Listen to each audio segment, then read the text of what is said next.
Kapin 400 ka mga piniriso sa mga istasyon sa Davao City Police Office ang gipailalom sa Rapid Diagnostic Test. Ano yan, detalye? Adlawng Lunes, isa-isang gipailalom sa Rapid Diagnostic Testing ang tanang piniriso sa 12 ka estasyon sa Davao City Police Office. Tanang detainee, kuha ang blood sample aron i-test sa SARS-CoV-2 antibody test. Ginagawa natin itong rapid diagnostic test sa ating mga detainee upang ma-determine kung sila ba ay free of COVID-19 virus. Nang sa ganun, mapakalagaan din natin yung ibang mga person na nakadetain sa ating mga COVID.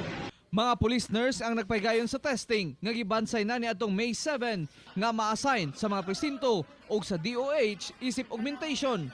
This is the call of duty number para makaservice sa katauhan. Natunta, itatanan, magtinabangay, para po ni sa tua, para po ni malabanan ng sakitan niya.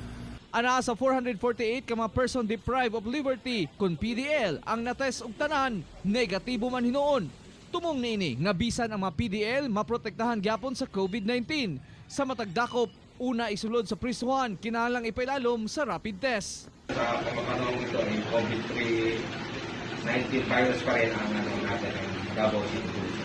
Ang sobra libo ka mga test kits hinatag sa lokal nga panggamanan sa Davao City. Ako, si Real Sorotse para sa One Mindanao.